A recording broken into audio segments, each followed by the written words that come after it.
आणि आज काय विशेष या बातमीपत्रामध्ये आता आपण सुरुवातीला पाहूया। आज लक्ष वेधून घेणाऱ्या 3 महत्त्वाच्या बातम्या आणि यामध्ये पहिली लक्ष वेधून घेणारी महत्त्वाची बातमी ती म्हणजे बच्चू कडूंच्या आंदोलनासंदर्भातली। शेतकरी कर्जमाफीसाठी प्रहारचे बच्चू कडूंनी नागपूरमध्ये एक भव्य ट्रॅक्टर मोर्चा काढलाय। रात्रभर या ठिकाणी ठिय्या दिलेल्या बच्चू कडू यांनी सरकारला इशारा दिलाय। मागण्या मान्य झाल्या नाहीत तर रेल्वे रोखून धरण्याचा इशारा बच्चू कडू यांनी दिलेला आहे आणि शेतकऱ्यांचा सातबारा कोरा करायलाच लागेल असंही कडू यांनी इशारा दिलेला आहे। तेव्हा आज कडू यांचं मुख्य आंदोलन स्थळापासून काही अंतरावर नागपूर जबलपूर बायपासच्या जवळ ते मुक्कामी आहेत आणि कडूंच्या या मोर्चावर वंचित बहुजन आघाडीचे नेते प्रकाश आंबेडकरांनी निशाणा साधलेला आहे।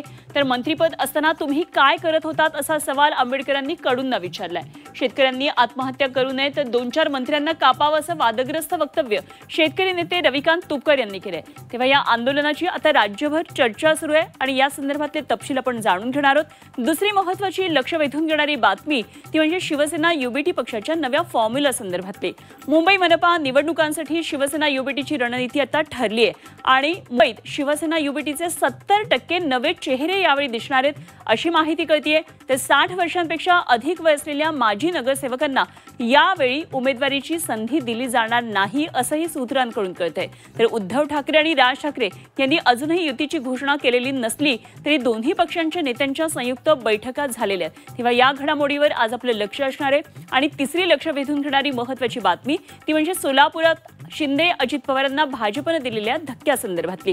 सोलापुरात ऐन स्थानिक स्वराज्य संस्था निवडणुकांच्या तोंडावर शिवसेना आणि राष्ट्रवादीचे अनेक पदाधिकारी कार्यकर्ते भाजपमध्ये प्रवेश करणार आहेत। मोहोळचे शिवसेनेचे नागनाथ क्षीरसागर आणि सोमेश क्षीरसागर भाजपत प्रवेश करतील तर मुंबईमध्ये प्रदेश भाजपच्या कार्यालयात रवींद्र चव्हाणांच्या उपस्थितीत हा पक्षप्रवेशाचा कार्यक्रम असेल।